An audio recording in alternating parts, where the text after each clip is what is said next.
stuck. Hurry, Michael. Go through the... If ambition alone made things good, this would be the greatest video game ever made, and that's because it wants to be so much. It wants to be Halo for the Wii. It wants to break ground for online multiplayer on a console without much online multiplayer. It wants to be great. But although it does a lot of things right, this game can't quite achieve its own lofty goals.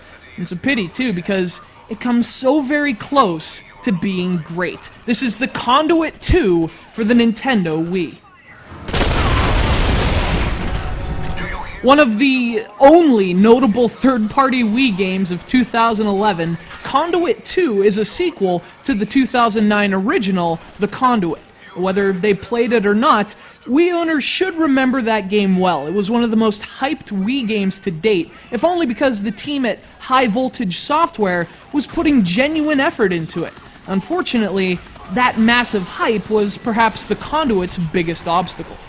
And so here we are, 2 years after the original Conduit, looking down the alien rifle scope at a sequel. And if nothing else, High Voltage Software and Sega deserve immense credit for putting their resources into a Wii game of this caliber in 2011. And personally, as a Wii owner who loves the system and sees yet untapped potential there, it's very much appreciated. But again, great ambition and great intention doesn't necessarily make a great game. Conduit 2 picks up in the immediate aftermath of the original.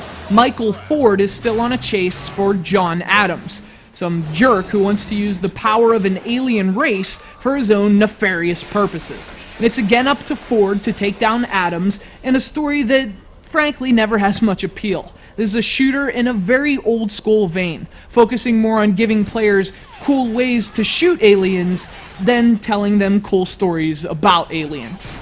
To start with what the game does well, Conduit 2 is all about the gameplay. The levels are laid out like an action movie, stringing together enemy ambushes and gunfights with very brief cutscenes, and that keeps the action dense and really fast-paced.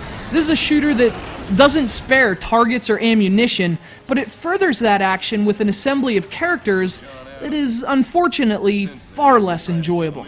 And that's one of my chief complaints about Conduit 2. For everything that looks awesome, there's something that looks generic, and in most cases, those are the enemies. The character design in this game is really hit and miss, and when it misses, Conduit 2 misses by a mile. Now, fortunately, when it hits, it does make an impact, and the bosses in particular are tremendous, serving as some of the best examples of the game's technical savvy. Conduit 2 is proof that Wii games can look awesome. But there are two things Conduit 2 does even better: control and weaponry. High Voltage's efforts prove that, objectively speaking, the Wii Remote is the best way to control an FPS on a console. And if you're used to thumbsticks, though, Conduit 2 also supports the classic controller. And no matter which way you go, you'll be shooting some of the coolest freaking weapons I've ever seen in a shooter. You see, Conduit 2 features a mixture of both alien and human weapons. But once you gun down an enemy with an alien plasma cannon, and you load it with some kind of gross alien orb, oh man, you'll never want to use a 9mm once again. This stuff is awesome.